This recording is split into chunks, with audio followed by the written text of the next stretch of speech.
Hello, this is Spellbinder with this.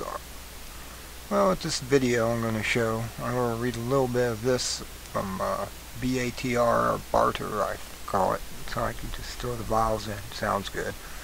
This is the value added tax, or the VAT tax, that ends the consumer economy.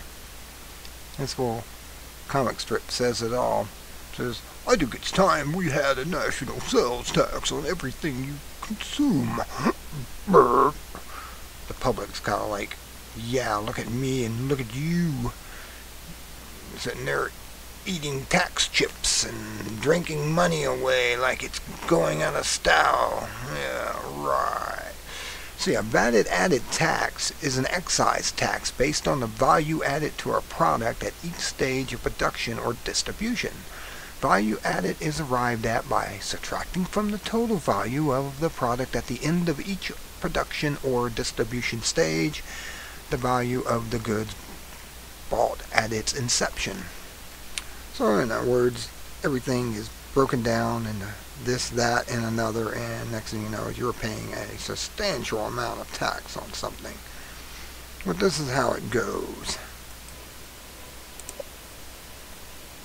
I'm Dan Mitchell of the Cato Institute, here to talk about the latest scheme from Washington, a proposal to impose a type of national sales tax known as a value-added tax, or VAT.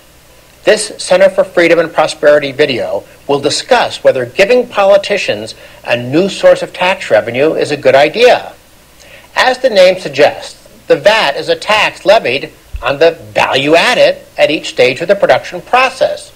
Using a piece of furniture as an example, there is a tax levied when the raw timber is sold, a tax when the sawmill produces lumber, a tax when the manufacturer builds a chair, a tax at the wholesaler level, and then the last stage of the VAT, when a retailer sells the chair to a consumer. The final tax to the consumer, at least in theory, is the same as a retail sales tax of the same amount.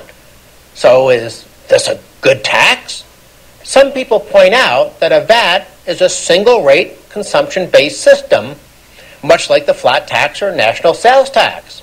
And they correctly note that this means that the VAT does not do as much damage per dollar collected as the current income tax. This would be a persuasive argument if proponents wanted a VAT to replace the Internal Revenue Code. Unfortunately, that's not the game plan in Washington. The politicians want a VAT, and they want to keep the income tax. Or, to be more accurate, they want a VAT, and as you can see on the screen, they also want to raise other taxes as well. So why is the crowd in Washington so hungry for more revenue? The answer, of course, is that politicians love to buy votes by spending other people's money. And let's not forget that the combination of an aging population and unconstrained entitlement programs mean that a dramatic expansion in the size of government is scheduled to occur automatically in coming decades if there is no reform of Medicare, Medicaid, and Social Security. Simply stated, there is no way to finance all this new spending without an additional broad-based tax. But this is exactly why a VAT should be vigorously resisted. Government already is too big in America. Blocking a VAT may not be a sufficient condition to control the size of government, but I guarantee you it's a necessary condition. A new source of revenue would be akin to giving keys to a liquor store to a bunch of alcoholics. Let's look at the real-world evidence. It clearly shows that VATs are associated with both higher overall tax burdens and more government spending. In 1965, before the VAT swept across Europe, the average tax burden for advanced European economies, the EU 15, was 27.7% of economic output, roughly comparable to the US, where taxes consumed 24.7% of GDP. Those European nations then began to impose VATs in the late 60s. This has not led to good results. By 2006, the average tax burden for EU 15 nations had climbed to 39.8% of GDP. Now, the tax burden did also increase in the U.S., but at a much slower rate, rising to 28% of economic output.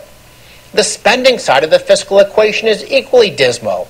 In 1965, before the VAT, government spending in EU 15 nations averaged 30.1% of GDP, not much higher than the 28.3% of economic output consumed by government in America. According to 2007 data, though, both America and Europe have moved in the wrong direction, but Europe's slide towards statism has been much more pronounced. Government spending now consumes 47.1% of GDP in EU 15 countries, significantly higher than the 35.3% burden of government in the United States. Now, some sympathizers concede that a VAT will increase the overall tax burden, but they claim it will preclude higher taxes on personal income and corporate income. This is a triumph of hope over experience. Let's again look at Europe. Taxes on income and profits consumed 8.8% of GDP in Europe in 1965, which actually gave Europe a competitive advantage over the United States because we had taxes on income and profits of 11.9% of economic output. Then Europe put in the VAT, and what happened? By 2006, the tax burden on income and profits climbed to 13.8% of GDP in Europe, which was actually higher than the 13.5% of economic output figure for the United States. And even if we just look at the corporate tax data, the same trend of rising receipts in Europe is evident. Higher VATs lead to higher income taxes, not lower taxes. Last but not least, some people are intrigued by the VAT because it is border adjustable. This means that there is no VAT on exports, but the VAT is imposed on imports. For mercantilists worried about trade deficits, this is seen as a positive feature. But not only are they wrong on trade, they do not understand how a VAT works. Under current law, American goods sold in America do not pay a VAT. But neither do German-produced goods that are sold in America. Likewise, any American-produced goods sold in Germany are hit by a VAT, but so are German goods. In other words, there's a level playing field today. Now, if America adopts a VAT, a level playing field will still exist, with one key difference: the politicians in Washington will get more money whenever any products are sold. The income tax system we have today is a nightmarish combination of class warfare and corrupt loopholes, but adding a VAT does not solve any of those problems. All that happens is that the crowd in Washington gets more money to spend and a chance to auction off a new set of tax breaks to interest groups. That's good for Washington, but it's bad for America. I'm Dan Mitchell on behalf of the Center for Freedom and Prosperity. Thanks for watching.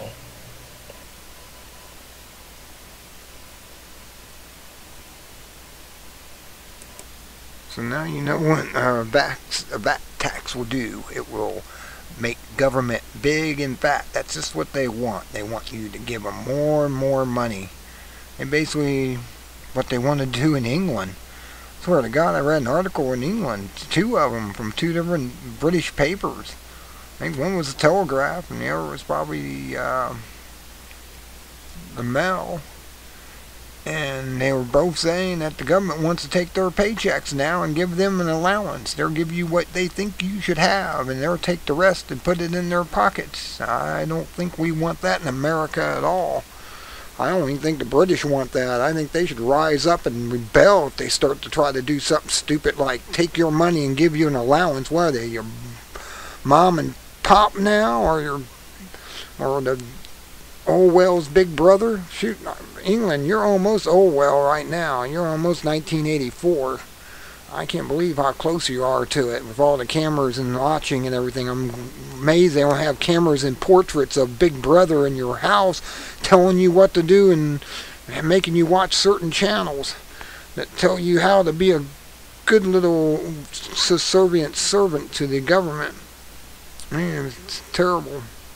Well, until next time, I'm going to get off here. I think the video explained this perfect. You don't want a VAT tax. All it does is create big government control. They get more money that they don't deserve. They need to shut down. I mean, I'm for the old time conservative one that says small government, less spending, no taxes. We shouldn't have any taxes at all. They didn't have any taxes when they built everything in the beginning, so why do we got taxes now? I mean, it's just amazing. And they started that after World War II. That's when taxes started. It was like a nickel or something like that. And now look at it. Several $1,000s now. We let them get too much power, too much control, too much socialists got in power. And all socialists want to do is take money from everyone. It's making things good for their life and give it to unworthies. People don't have it good for their life, and the reason is because they socialized them a long time ago and made them worthless to the cause of the whole. I mean, everyone has a perfect opportunity if we just give it to them. I mean, it encourages people to educate themselves and become smart at doing a skill. Well, until next time, this is Spellbinder saying good day, be good at it.